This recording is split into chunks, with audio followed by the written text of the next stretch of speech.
Bismillahirrahmanirrahim. Assalamualaikum warahmatullahi wabarakatuh. Kumaha? Daramang? Pangestu. Alhamdulillah. Iyyaka na'budu wa iyyaka nasta'in. Nahmaduhu wa nashkuruhu wa na'buduhu wa la nusyriku bihi syai'an abadan. Asyhadu an la ilaha illallah wahdahu la syarika lah irghaman liman jahada bihi wa kafar. Wa asyhadu anna sayyidana wa maulana Muhammadan abduhu wa rasuluh. Allahumma salli wa sallim wa barik wa karrim wa azim ala sayyidina al-karim habibina al-azim rasulina al-jalil Muhammadir Rasulillah sallallahu alaihi wasallam. Rabbi israh li sadri wa yassir li amri wahlul 'uqdatam min lisani yafqahu qawli. Allahumma barik lana fi Rajab wa Sa'ban wa ballighna Ramadan wa hassil maqasidana bi rahmatika ya arhamar rahimin. Amma ba'd. Saudaraku yang dimuliakan Allah Subhanahu wa taala, hari ini kita masuk di bulan Rajab. Ada perdebatan, nggak ada yang grup satu ngomong nggak ada puasa 10 hari awal bulan Rajab. Rasul nggak ngelakukannya, katanya. Alasannya gitu. Rasul paling banyak berpuasa itu di bulan Rajab dengan di bulan Sya'ban selain bulan Ramadan. Mengapa ba'dul ulama akhirnya membuat kesepakatan 10 hari awal itu sangat-sangat dianjurkan karena mengambil 2 kali 10 di bulan haram sebelumnya. Kan ada 4 bulan haram yang kita udah tahu. Inna iddatas syuhur indallah isna asara sarat fi kitabillah yauman khalaqas samawati wal ard minha arba'ata hurum. Di dalamnya ada 4 bulan haram. Yang 3 berturutan. Zulqa'dah, Zulhijjah, Muharram. 10 Zulqa'dah itu sakral. 1 sampai sangat dianjurkan puasa 9 hari. Zulhijjah. 10 Muharram sakral dalam Islam. Tanggal 1 sampai 10. Yang muakkad banget puasa tanggal 9 dan 10 Muharram. 9, 10, jangan sampai 10 doang gitu. Kalau Muharram, biar tidak sama dengan amanah orang-orang Yahudi. Kalau tidak 10, 11. Tapi sebagian ulama menganjurkan puasanya adalah dari tanggal 1 sampai tanggal 10 Muharram. Jadi ngapa Rajab ini sampai disakralkan banget ngambil 10? Karena ini awal menyanjung, memuliakan. Allah pisahkan bulan ini di antara 3 bulan yang lain untuk menyambut sakralnya Ramadan. Maka disiapkan 2 bulan sebelumnya untuk bersiap banyak-banyak berpuasa agar Ramadannya nggak terkejut gitu. Jelas? Saya tidak bangen wah bid'ah puasa di bulan Rajab. Orang puasa aja dibid'ahin, tambah lagi yang lain gitu. Puasa yang dilarang itu cuma 5 hari gitu. Selebihnya mau antum tiap hari puasa fadol. Nggak usah ngelarang, nggak usah ngaramin, nggak usah bid'ahin. Karena Rasul pun tidak melarangnya. Dan ketika antum melarang, antum malah membid'ahkan amalan yang Rasul nggak melarangnya. Jelas? Hanya 5 hari dalam setahun yang dilarang oleh Rasulullah. Idul Fitri, Idul Adha, dan hari Tasyrik. Itu aja. Selebihnya, mau tiap hari antum puasa, fadol. Tidak ada larangan. Bahkan salah satu sunnah Rasul itu puasa dahar. Mana sunnahnya? Man shoma Ramadanan summa ittabi sitta min Syawal kasaumi dahar. Seperti puasa setahun. Hadisnya seperti puasa setahun. Ada hadisnya memerintahkan seperti puasa setahun. Maka puasa setahun itu ngambil dalil dari sini. Kasaumud dahar. Puasa dahar itu yang tidak boleh berpuasa hanya 5 hari. Mudah-mudahan yang ingin berpuasa tafadhol. Mau sampai tanggal 10, mau sampai akhir bulan Rajab silakan. Mau diteruskan nanti, bahkan hadisnya lebih takkid lagi, paling banyak Rasulullah berpuasa hampir sebulan di bulan Sya'ban. Hampir sebulan. Yang namanya hampir itu cuman kosongnya 2-3 hari namanya hampir. Ya, jadi lebih banyak lagi berpuasanya, dan sedekat-dekat hamba dengan Allah ketika dia kullu amalun ibnu Adam lah. Seluruh amal perbuatan anak cucu Adam itu milik dia. Illa saum wa ada ajzibi. Maka tidak ada pantasnya kita mengatakan orang berpuasa dibid'ahkan. Posisi orang berpuasa itu sedekat-dekat makhluk dengan Allah. Tidak ada yang lebih dekat lagi. Semua amalan anak cucu Adam itu milik dia. Ada pengecualian, kata kecuali puasa. Wa ana ajzibi. Aku yang mengambil haknya. Langsung. Antara so'im dengan Allah itu nggak ada batas. Maka bagus orang yang banyak berpuasa. Banyak dalil lain. Sumu tasihu. Yang banyak sakit, banyakin puasa. Dan ketika tempat yang sakit dipegang, bacakan doa-doanya yang diajarkan oleh baginda mulia Rasulullah sallallahu alaihi wasallam. Semoga yang ingin menikmati puasa Rajab nikmati dengan indahnya. Yang tidak berpuasa Rajab jangan mencaci maki.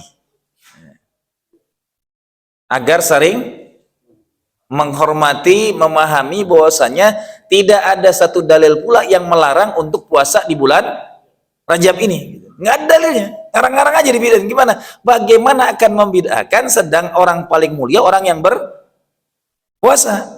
Dan tidak ada larangan. Satu dalil pun tidak melarang puasa Rajab ini. Tapi melihat bulan haramnya sangat mulia. Bulan-bulan termulia selain bulan Ramadan, bulan haram. Jadi ketika memuliakan bulan haram, memuliakan Allah Subhanahu wa ta'ala. Semoga kita semua dalam ridha Allah Subhanahu wa ta'ala. Amin. Ya Rabbal Alamin. Salawat dan salam kepada junjungan termulia, baginda mulia Rasulullah sallallahu alaihi wasallam. Semoga setiap bulannya kita mengkaji sirah beliau. Salam diingat, satu-satunya makhluk manusia termulia di sisi Allah. Di antara para nabi. Jadi kalau ngomongin mulianya di antara manusia nggak usah lagi dibilangin.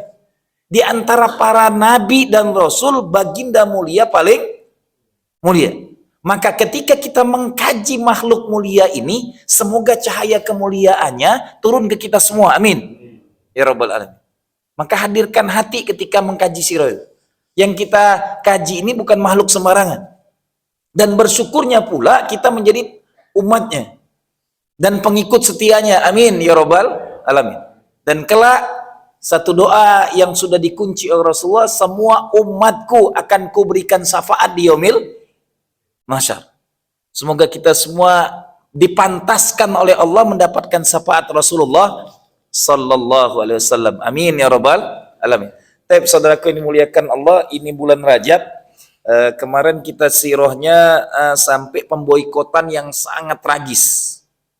Ya. Fase 3 tahun yang sangat berat banget bagi Rasulullah SAW. Ternyata nanti di hadis lain Sayyidatul Aisyah bertanya, ujian apakah ya Rasulullah yang lebih berat daripada Uhud? Kata Rasulullah, ada yang lebih berat daripada Uhud, dan seberat-beratnya ujian itu adalah tahun Amul Hazm.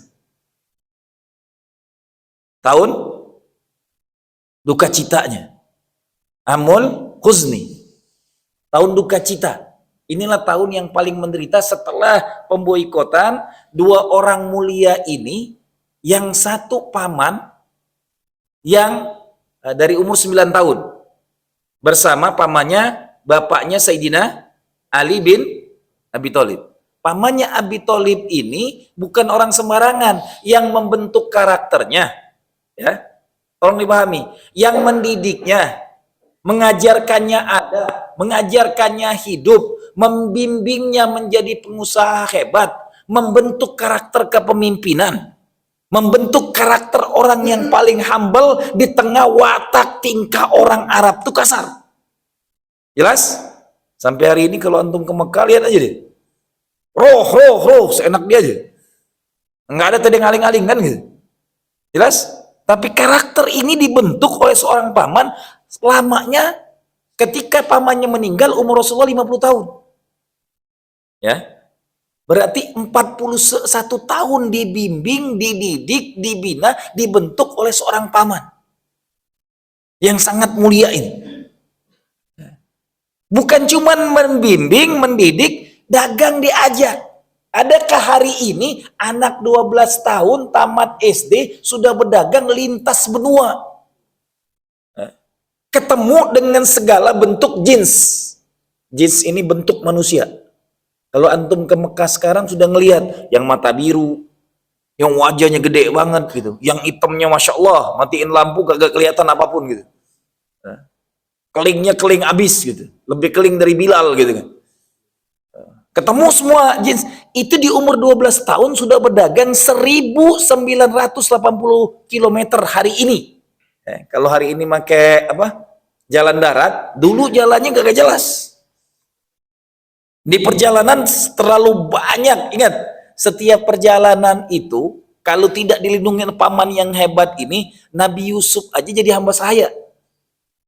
Zaman dulu ingat, hamba sahaya itu paling gampang. Setelah ditangkap oleh para penjahat di jalanan, dijualin. Jadi manusia itu masih dilegalkan jual belinya zaman itu.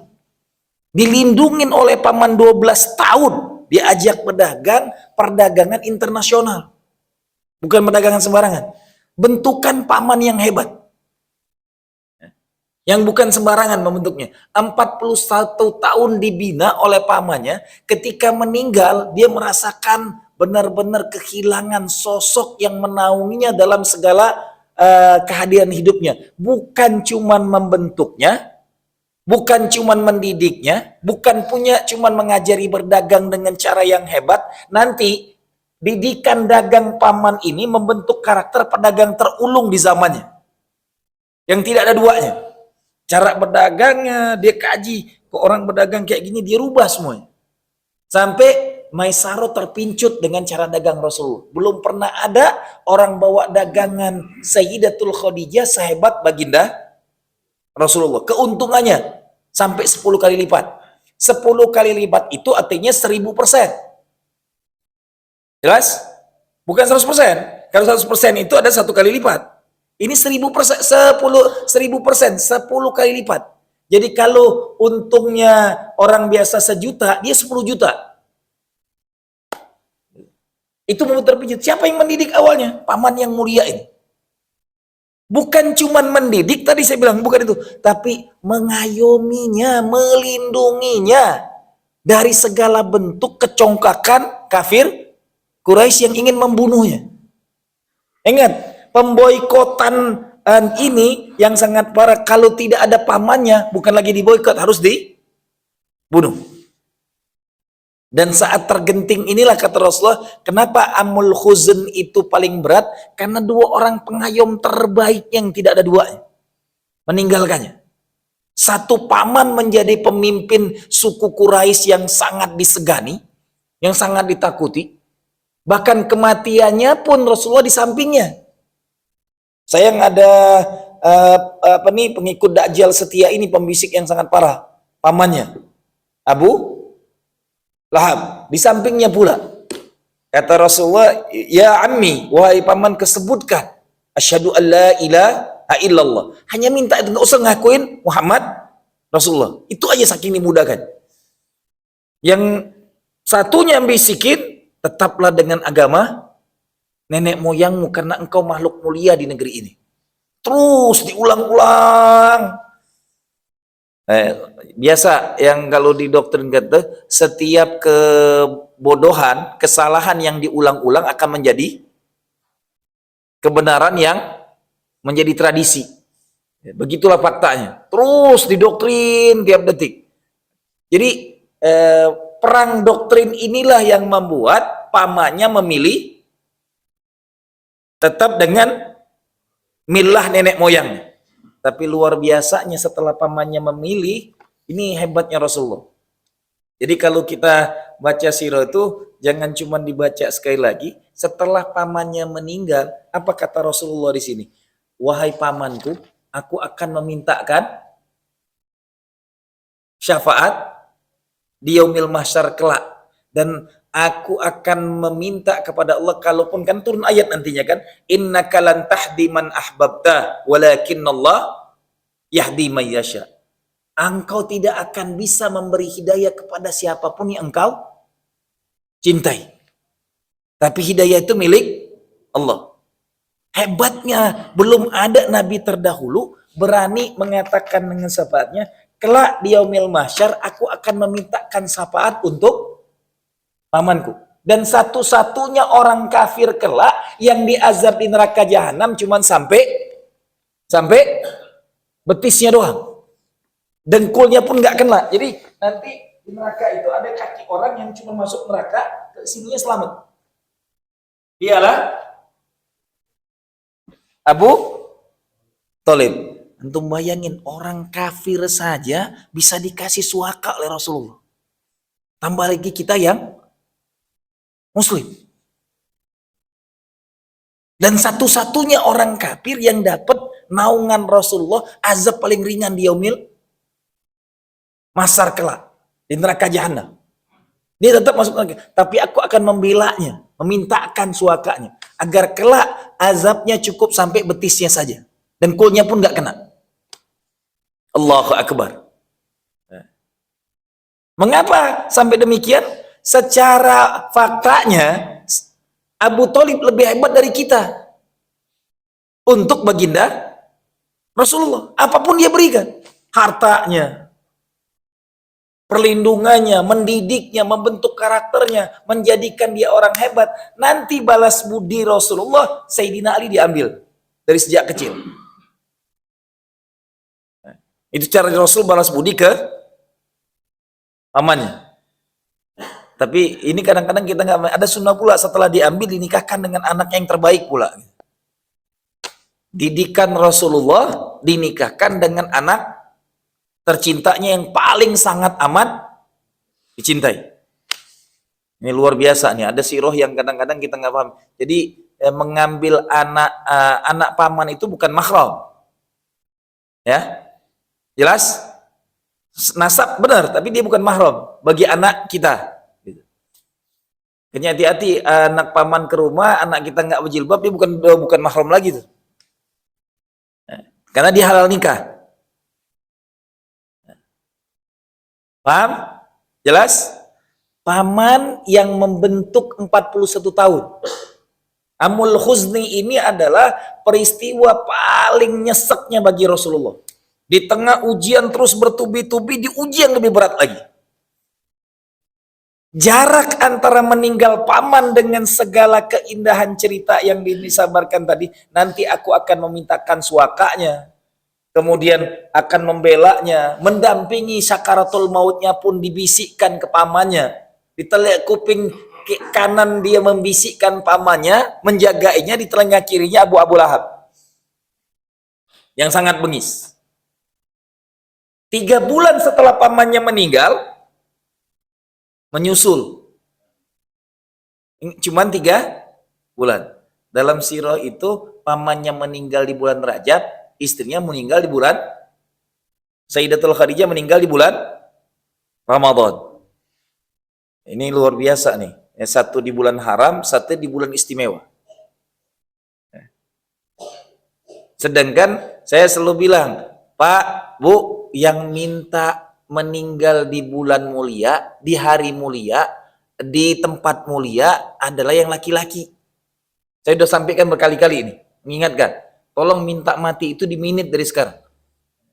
Minta meninggal di hari Jumat, atau di bulan haram, atau di bulan istimewa, bulan Ramadan, atau di tempat mulia, Mekah dan Madinah. Untuk laki-laki. Wanita nggak usah minta ini. Cukup minta, ya Allah, cabut nyawaku sebelum suamiku meninggal. Karena mayoritasnya ibu-ibu yang banyak meninggal duluan laki-laki. Ya, nggak tahu saya, karena stresnya, sering dimarahin istri, gitu. Paling banyak penyakitnya, tertekan dia, nggak tahu. Rata-rata secara psikologisnya, umur wanita lebih panjang dari laki. Mulia. Saya kemarin pulang ke Palembang, 12 hari, ibu saya sakit, ngerawat ibu di sana. Hari Jumat itu saya dipinta menyolatkan seorang wanita yang meninggal di hari Jumat. Saya bilang, saya nggak menyolatinya dulu, pengen tahu amalannya apa. Saya panggil suaminya. Ini saya bilang, Masya Allah, nggak sembarangan orang bisa meninggal di hari Jumat. Jam 3 subuh lagi meninggal. Bilang. Jadi bukan lagi hari Jumat, jantungnya hari Jumat, malam ketika malam mulia orang lagi tahajud. Dan suaminya masih hidup ketika akan sambil nyolatkan, ada suaminya. Kenapa nggak suaminya? Orang bisa minta, oke. Saya bilang, engkau ridho dengan kematiannya. Cukup ridho suami, kuburannya tidak akan banjir oleh apapun, menguburkannya pun enak. Satu-satunya kunci wanita pengen masuk surga, cukup kejar ridho suami, selesai. Nggak usah yang lain. Minta itu aja, ya Allah cabut nyawaku sebelum suamiku meninggal. Yang kata, ya enak amat dia nanti nikah lagi. Gitu. Mulai otak iblis keluar. Yang kata suami, benar Sat, diulang-ulang itu penting Sat, kata suami-suaminya pesannya nih. Nauzubillah min dzalik. Enggak, itu niatnya adalah wanita mulia itu satu-satunya yang dikuburkan oleh Rasulullah, ditangisi Rasulullah, disebutkan semua amal kebaikannya Sayyidatul Khadijah. Saya rangkum, semalam saya baca ulang lagi, saya rangkum tentang Sayyidatul Khadijah yang disampaikan oleh baginda Rasulullah SAW. Satu-satunya wanita, kata Rasulullah, yang kunikahi tidak pernah satu kata pun dia pernah mencaci maki diriku. Tidak pernah seumur hidupnya bersamaku 25 tahun membentakku. Tidak pernah selama hidup bersamaku 25 tahun memerintahku. Dan tidak pernah marah kepada diriku. Satu-satunya wanita, kata Rasulullah, di antara para istriku. Berarti nggak ada tandingannya nih. Jelas? Saking mulianya. Makanya nanti tempatnya tidak ada yang lebih indah di surga kecuali surganya Sayyidatul Khadijah binti Khuwailid.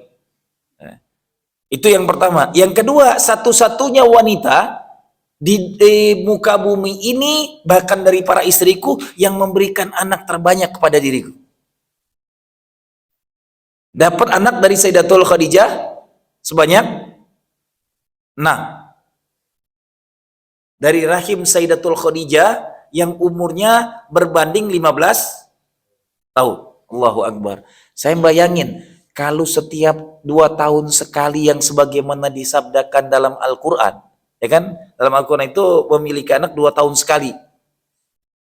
Karena secara aslinya kalau seorang wanita itu menyusui, ada yang KB-nya cukup dengan menyusui, maka dia tidak akan hamil-hamil. Ada teori seperti itu. Dan itu fakta. Ada sebagian wanita yang merasakan itu.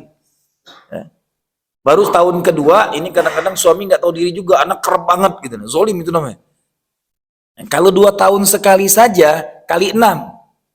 Butuh 12 tahun. Tambah umurnya 40. 52 tahun masih punya anak.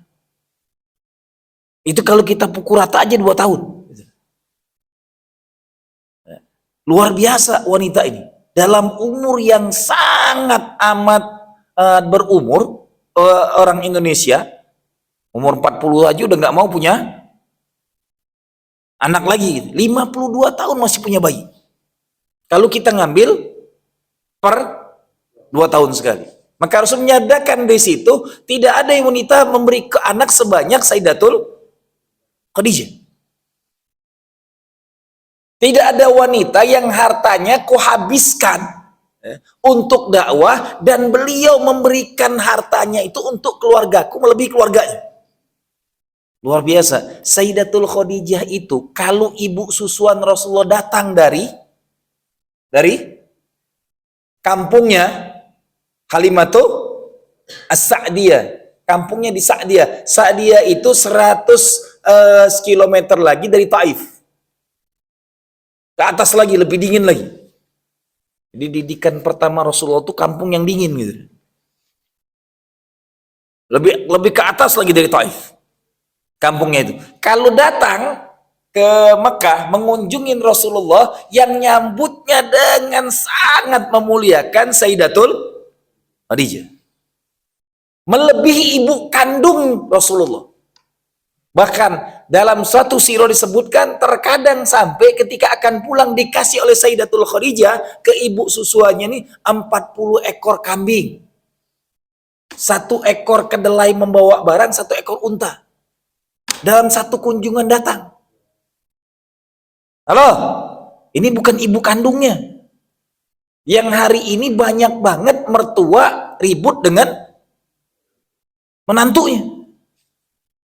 Ngapain ngasih duit ke ibu lo? Gue bini lo gitu. Yang lebih berhak, emang ada tradisi yang salah di Indonesia ini. Dapat gaji semuanya dikasihkan ke bini, so habis itu minta ke bini lagi, nggak masuk akal banget otak ente ini pada.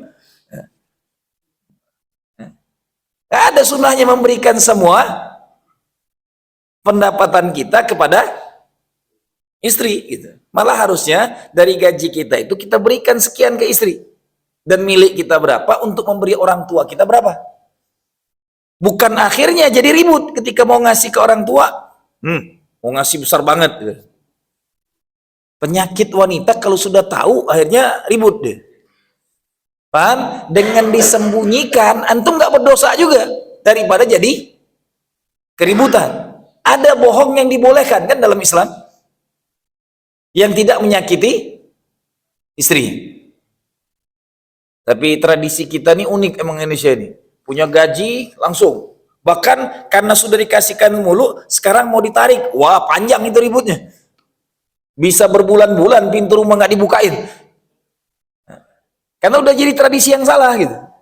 Kalau saya dari awal nikah, saya megang semuanya, istri saya kasih. Karena saya baca dulu sirahnya. Makanya sebenarnya harusnya masjid-masjid ini mengadakan taujih untuk para bujang dan gadisnya. Memahami sirah pranikah. Bagaimana adab nikah dalam Islam. Bagaimana hak dan kewajiban suami istri. Bagaimana sakralnya mengejar ridho suami. Yang hari ini dikit-dikit ngelihat suami itu pengen rekam gitu. Benar? Jangan iya-iya aja, yang gede dikit ngomongnya. Ini terjadi. Sayyidatul Khadijah ini contoh tauladan, panutan utama. Maka selalu saya ulang-ulang, mohon maaf bapak-bapak, jangan banyak-banyak istrinya ikut kajian-kajian yang salah gitu. Ceramah-ceramah untuk laki-laki didengar oleh wanita yang bukan amalan dia. Nggak penting banget wanita sholat tahajud tiap malam gitu. Yang penting berbakti suaminya. Tahajud seumur hidup dia dipanggil oleh suami untuk hubungan seksual nggak mau, dosanya lebih besar dari tahajudnya. Karena sekali dia berhubungan suami istri, masya Allah tabarakallah, Allah muliakan hidupnya melebihi tahajudnya. Ya Bu?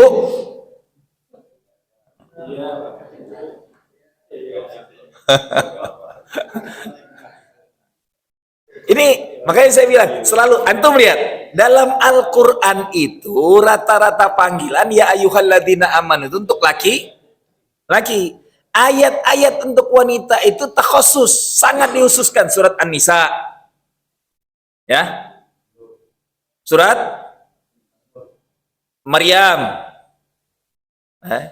surat Al-Ahzab, banyak cerita tentang wanita. Surat At-Tahrim, surat At-Talaq, sebagian kecil ada di surat An-Nur. Ada juga di surat wa min ayati an khalaqalakum Ar-Rum, sebagian kecil. Jadi kajian wanita itu dipersempit oleh Allah. Karena tidak ada kesibukan dia berlebihan untuk yang tadi ibadah yang berlebihan. Kecuali kalau dia belum nikah, kaji kehidupan Sayyidatul Maryam. Atau kalau sudah janda. Maka ketika wanita kajiannya malah menyelia apa yang dilakukan Rasul dengan para sahabat, akhirnya terjadi kesalahan. Karena doktrin yang didapatkan oleh kajian ibu-ibu sama dengan sama laki-laki. Nanti diajarkan oleh ustadz-ustadz ini isinya, banyakin berzikir, banyakin tilawah Quran, suruh tahajud tiap malam. Gitu. Itu yang disampaikan. Harus yang disampaikan adalah bedah habis-habisan buku tentang kehidupan kepribadian istri-istri Rasulullah. 12 sampai 13 istri Rasulullah punya karakter masing-masing dengan kehebatan masing-masing. Ada yang diangkat oleh Allah dengan namanya Ummul Aitam. Ibu wanita-wanita, ibu anak-anak yatim. Ada yang diangkat oleh Allah penjaga kemuliaan kitab suci. Sayyidatul Hafsah. Ada yang dimuliakan oleh Allah intelektualnya, satu-satunya sahabiah yang paling banyak meriwayatkan hadis. Dan cerdas banget, brilian. Sayyidatul Aisyah. Ada satu wanita seumur hidupnya tidak pernah berkeluh kesah, tidak pernah meminta, tidak pernah menyuruh, dan tidak pernah memarahi suami. Sayyidatul Khadijah binti Khuwailid. Dan tolong diingat, wanita ini bukan wanita yang kita kenal gadis. Dia pernah menikah 2 kali gagal. Ya. 2 kali sebelumnya udah menikah. Tapi dengan laki-laki yang ketiga ini, beliau berikan yang terbaik untuk baginda Rasulullah SAW.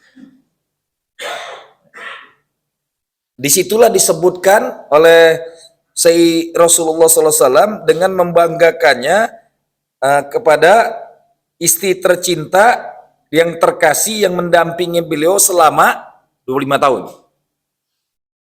Ingat ya, tolong diingat juga, jangan sampai dikit-dikit mengkajinya bab ta'adudnya Rasulullah. Bab Rasulullah punya banyak istrinya, tapi Rasulullah monogami selama 25 tahun. Monogami dengan wanita yang nggak pernah marah-marah. Jadi kalau wanitanya sering marah-marah, boleh kita ta'adud gitu. Jadi kadang-kadang Rasulullah 25 tahun nggak nikah sama sekali. Iya, wanitanya mulia banget gitu. 25 tahun didampingi seorang wanita yang paham, ngerti banget karakter suaminya. Jangan Rasul, berarti nggak ke inti juga nantinya.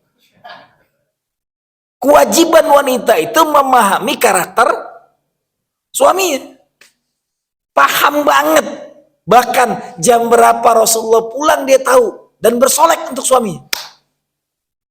Selalu wangi ketika membukakan pintu Rasulullah. Tidak pernah pintu rumah itu dibukakan oleh anak-anaknya, tambah lagi pembantunya. Yang membukakan pintu setiap Rasulullah masuk rumah adalah Sayyidatul Khadijah.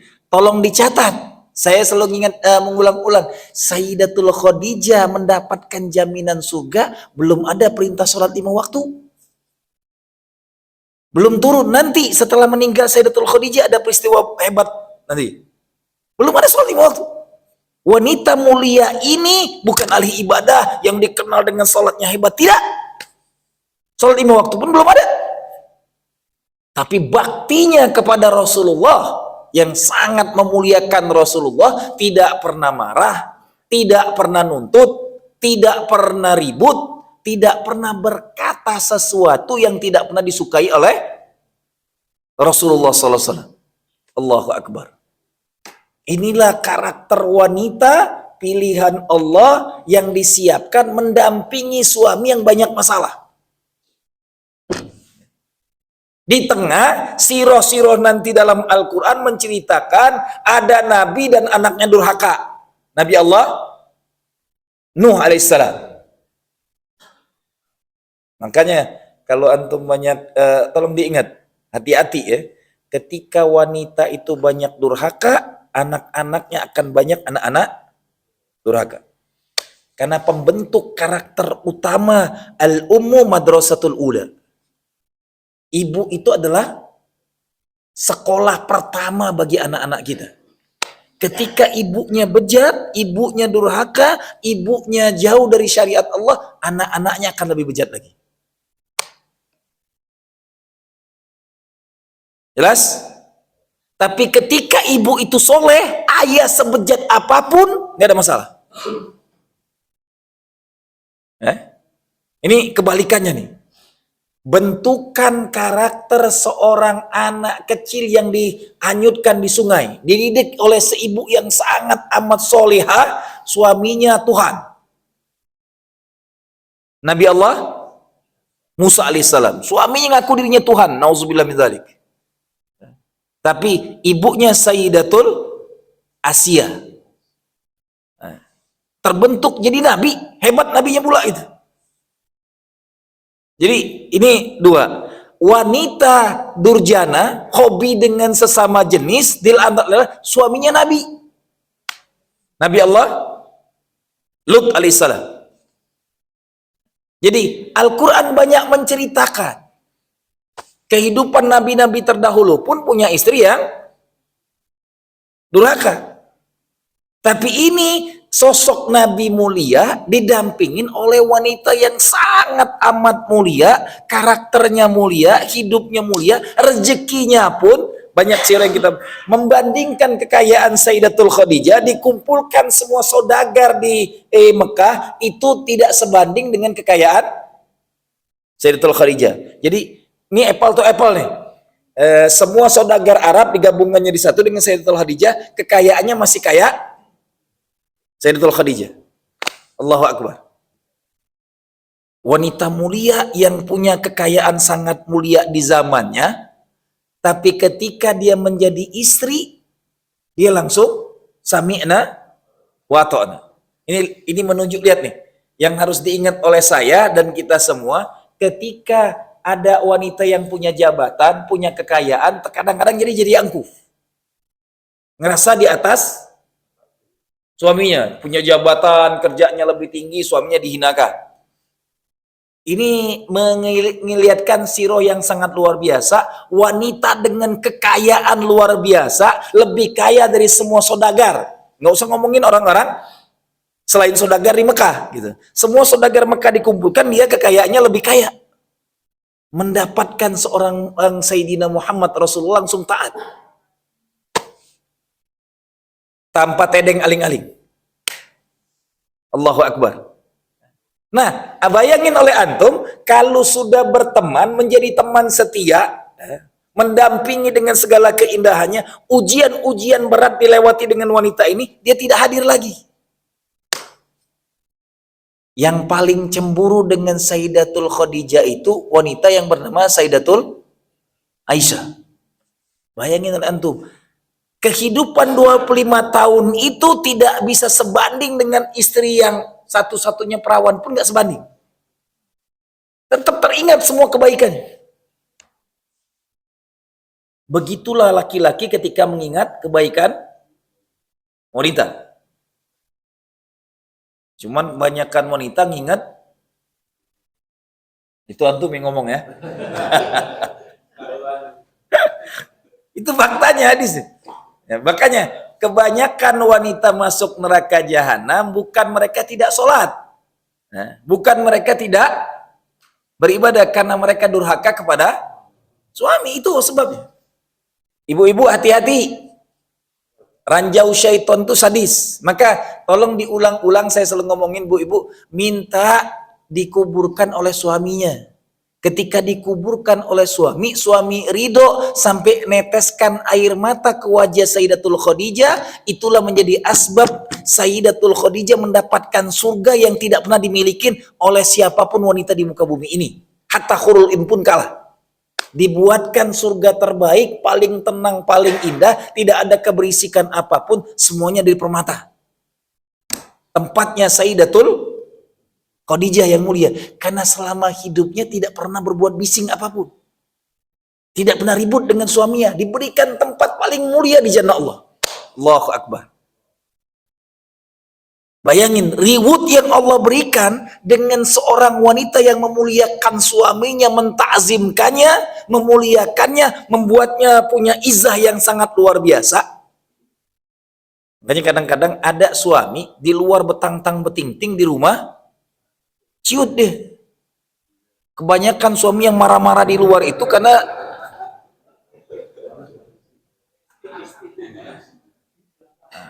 ini Bumbunya lebih pedas dari omongan saya ini. Saya ngomong A, dia ngomong Z langsung.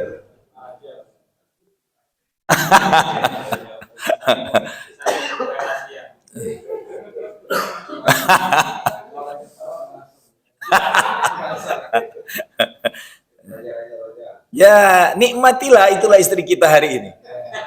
Memang harusnya ditambah lagi gitu. Jadi kalau ada 2, 3, 4 dia nggak akan ribut lagi gitu. Karena ada saingan lain. Ribut sini lari ke tempat lain gitu. Ah, ngomong doang. Ciutnya setengah mati gitu. Kita nggak bahas bab itu.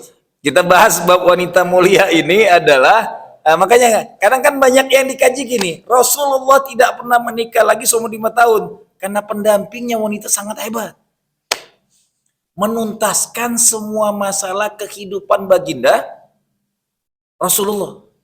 Begitulah yang dihadirkan. Saya bilang tadi, ingat, sebejat apapun suami, ketika pendidikan anak madrasah ulanya hebat, itu tidak ada pengaruh. Banyak banget anak-anak hebat itu hasil dari seorang wanita mulia, walaupun single parent, walaupun dia mendidiknya sendirian. Seorang suami ditinggal istrinya, suruh didik sendirian, hancur tuh anak. Benar? Bapak kemana, anak kemana gitu. Itu yang terjadi. Karena wanita itu adalah, makanya hati-hati memilih istri. Kalau antum sudah merasakan bagaimana kehidupan rumah tangga sekian puluh tahun, tolong ke depan memilih calon mantu wanita pun dipilah-pilah. Jangan ketemu di pasar langsung diembat aja gitu. Ketemu di mall langsung, dari mana Mak? Kenal di mall, selesai, nanti ngajak belanja mulu. Ketemunya di sosmed, selesai, ente nggak diurusin sosmed, ente diurusinnya. Tiap hari sibuk di HP-nya aja. Saya selalu ngomong, HP dielus-elus tiap hari, gue bilang, nggak ada pahalanya. Ngelus suami langsung surga. Pak, jangan iya.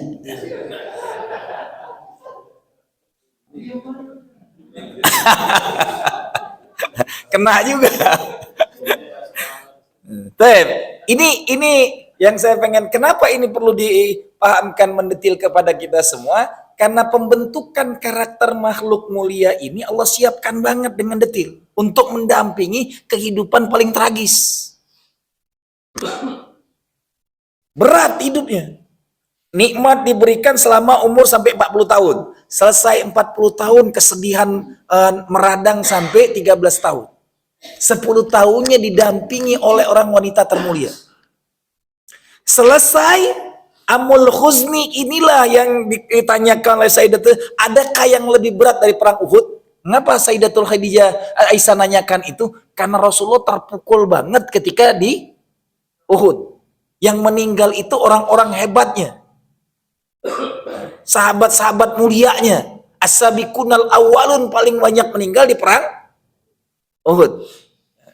Bahkan pamannya yang melindungi beliau, Hamzah, pun meninggal di Uhud. Tangisan Rasulullah yang disaksikan oleh Sayyidatul Aisyah itu adalah di Uhud itu berat banget. Ternyata ada yang lebih berat daripada Uhud, kata Rasul. Belum seberapa beratnya Uhud. Yang lebih berat ketika meninggal paman dan istri. Ini menunjukkan karakter itu berat banget, meninggalkan sesuatu yang sangat luar biasa. 41 tahun dengan 25 tahun mendampingi hidupnya yang sangat luar biasa. Tanggal 27 Rajab nanti kita memperingati Isra wal Mi'raj. Setelah meninggalnya dua orang yang sangat luar biasa ini, Rasulullah kehilangan pengayom hebatnya.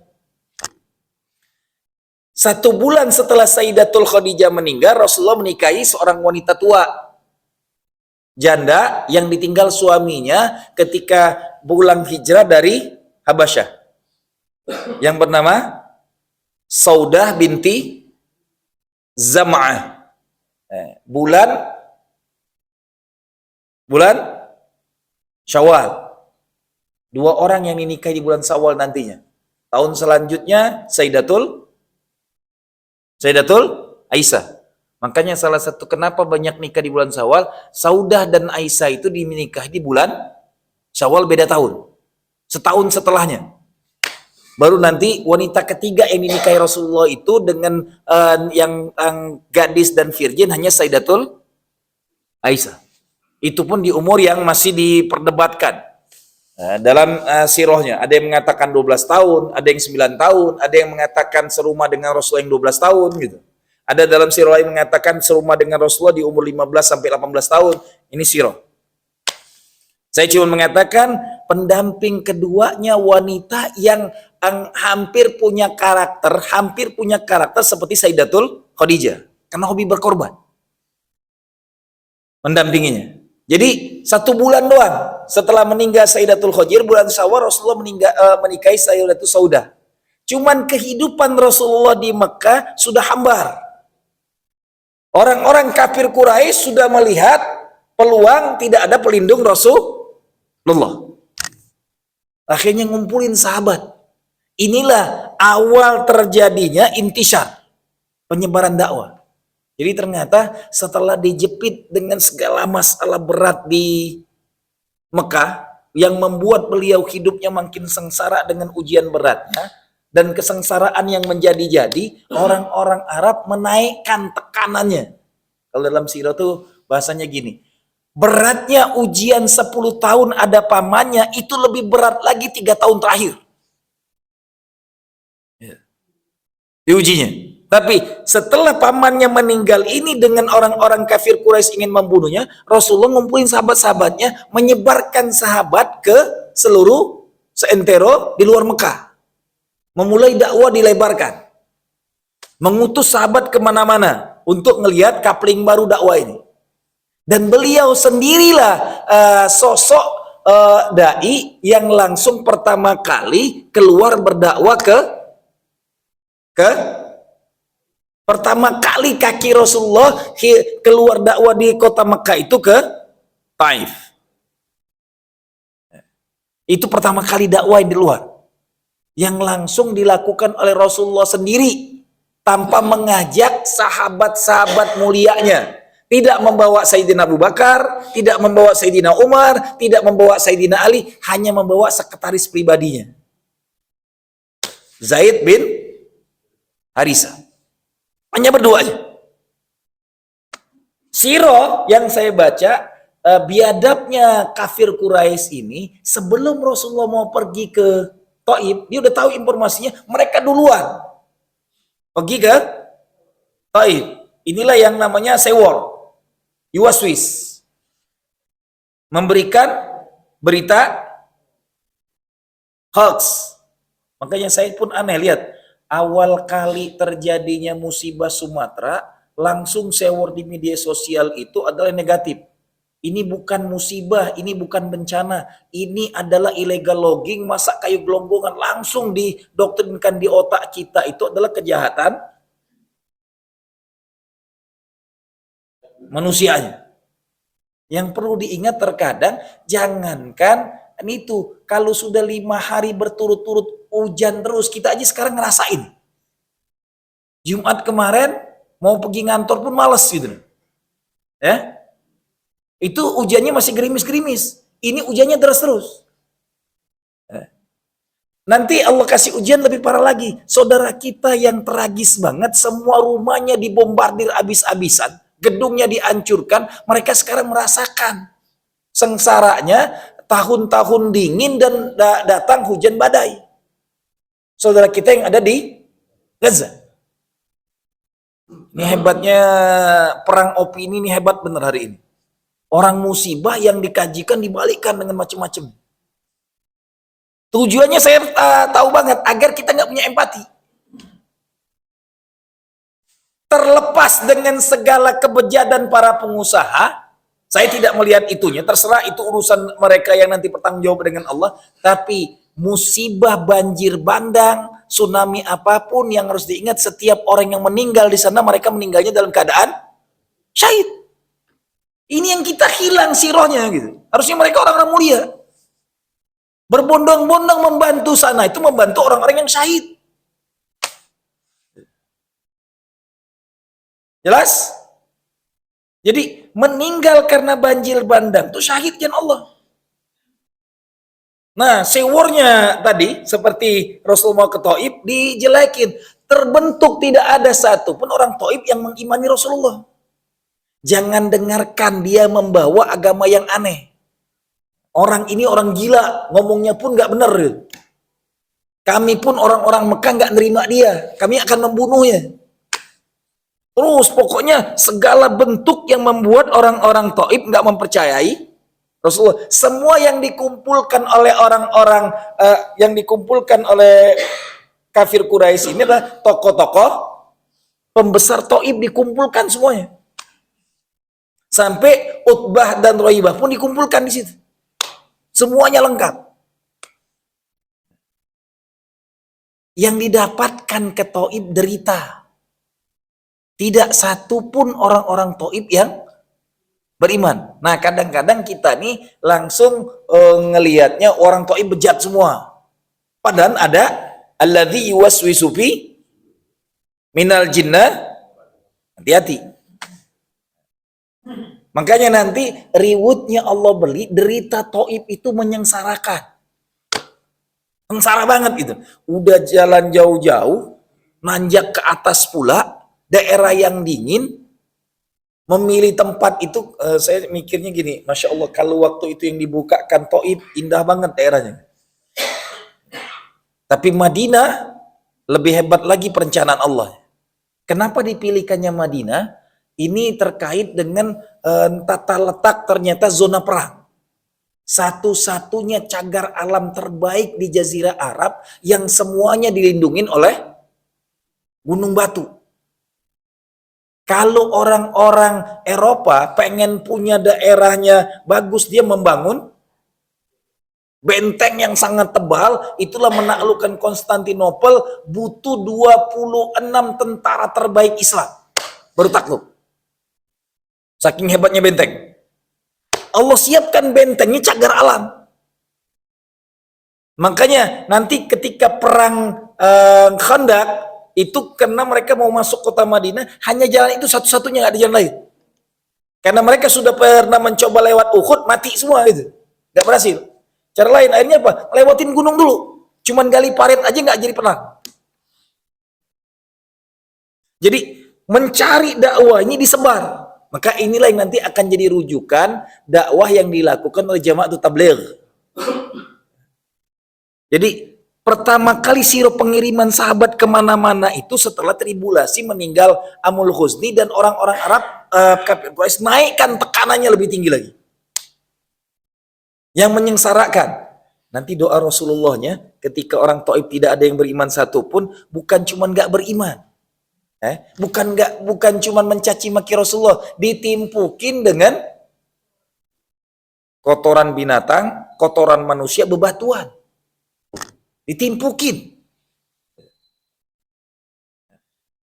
Ini yang sangat menyedihkan, yang mendampinginya Zaid bin Harisah. Menyaksikan semua itu. Sakitnya, berdarah-darahnya, duduk di bawah pohon kurma. Di sampingnya ada pohon-pohon anggur yang sekarang kalau ke Taif masih kunjungin tempat itu. Kebunnya Utbah dan Raibah.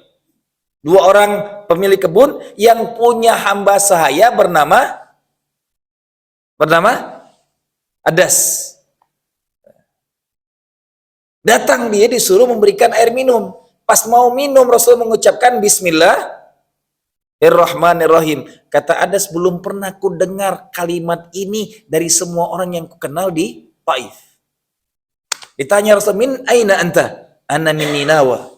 Saya dari Ninawa. Langsung kata Rasulullah, di sana ada saudaraku yang bernama Yunus bin Mata. Satu-satunya laki-laki beriman karena dia beragama Nasrani, kakek moyangnya Yunus bin Mata. Kampungnya para nabi. Satu-satunya beriman karena sudah punya tauhid. Satu-satunya. Ini doa Rasulullah ketika di kebun anggur milik Utbah dan Raibah. Allahumma ilaika ashku du'fa quwwati wa qillatal hilati wa hawani 'alan nasi Panjang. Irhamni rahimi, anta rabbul mustad'afin, wa anta rabbi ila man takilni ila ba'idi yatajanna muni am ila aduwin malaktahu amri in lam yakun alayya da'fan fala ubali wala walkin afiatika hiya awsa'u li a'udzu bika min kulli ghadab. Terus sampai ke ujung yang terjemahannya secara umum doanya ini adalah meminta dari hatinya paling dalam kepada Allah Subhanahu wa taala. Ya Allah, kepadamu jua aku mengadukan kelemahanku, kekuatanku dan kekurangan sifatku dan kekurangan segala bentuk kelemahan diriku. Lihat, setelah dapat penderitaan yang sangat parah, doanya bukan malahan menyalahkan Allah. Karena dia berdakwah untuk jalan, tapi dia mengecilkan dirinya. Sampai kepada kaum seperti apa ya Allah Engkau akan tunjukkan aku? Apakah aku akan dibunuh, atau dizolimi, atau dihinakan? Hanya Engkau yang tahu. Doa yang panjang ini nanti beroleh ujungnya adalah Rasulullah berdiam salah satu tempat miqat. Qarnul Manazil. Di Qarnul Manazil inilah banyak terjadi peristiwa yang sangat luar biasa. Surat jin diturunkan di situ, diingatkan. Ada makhluk yang ketika, ini luar biasanya dakwah itu, lihat. Ketika tidak berhasil mendakwai satu kaum di Taif, Allah berimankan dari golongan gaib, jin.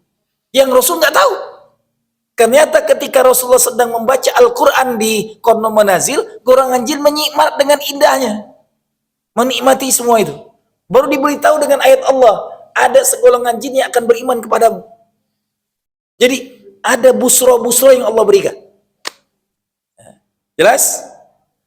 Baru mau masuk kota Mekah pun menghubungin tokoh-tokoh hebat orang-orang Mekah untuk memberikan suaka perlindungan.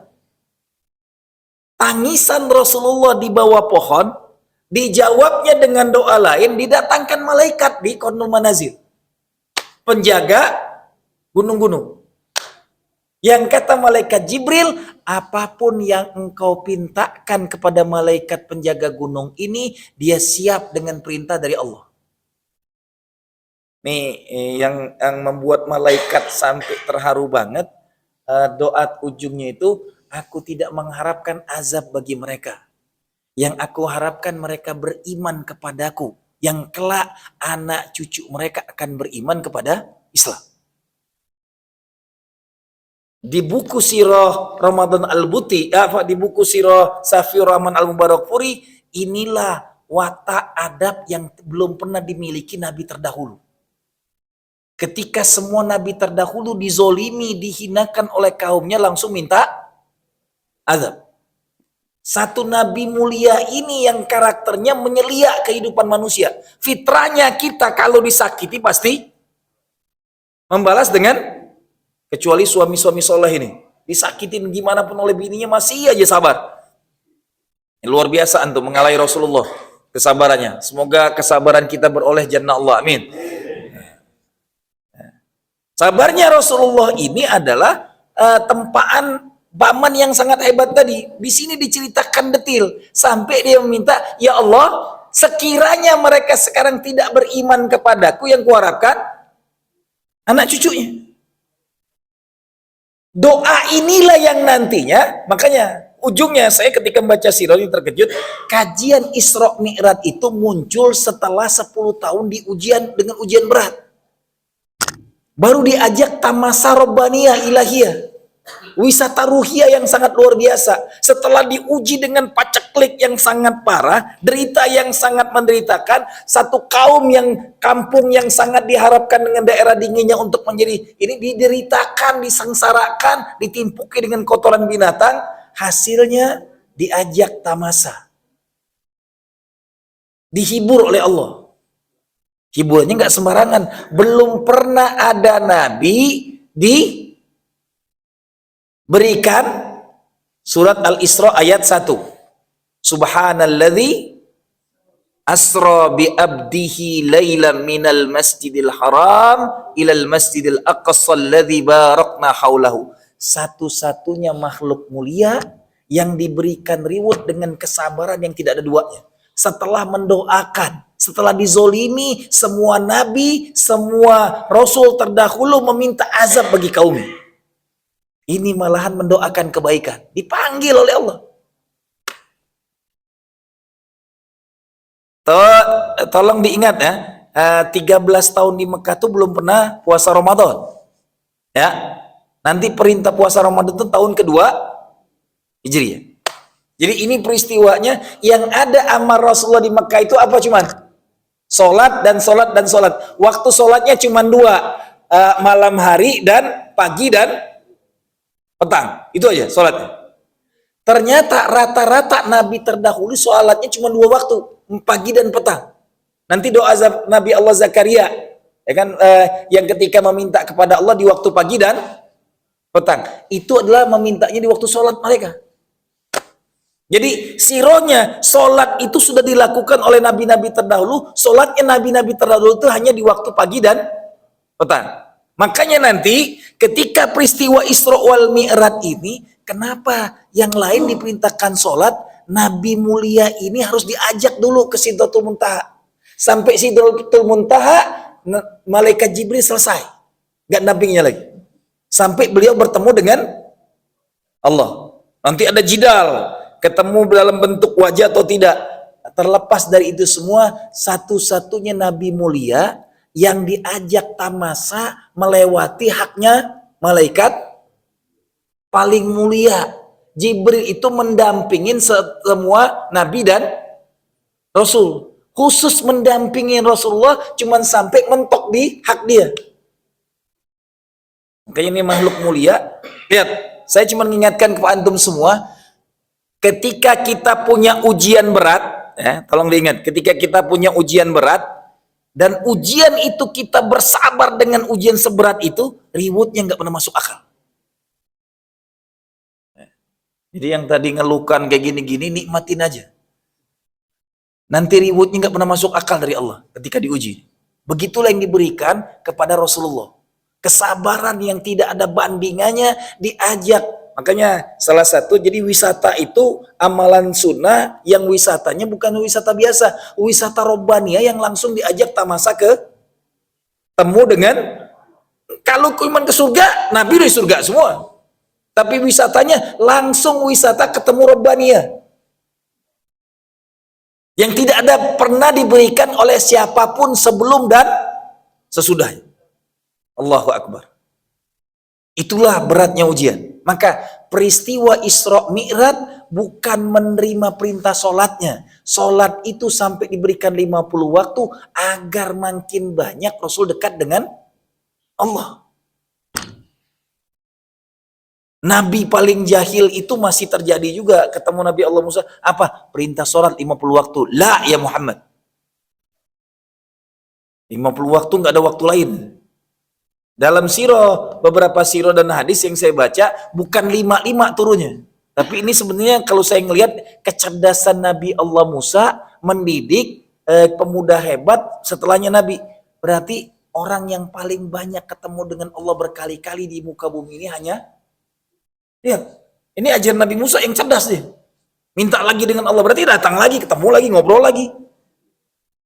Paham gak antum? Ilmu mahal diajarkan oleh Nabi yang pernah nuntut ketemu dengan, bertemu gak Nabi Musa dengan Allah? Enggak. Ilmunya hebat diajarin. Lo dapat perintah 50 waktu gitu.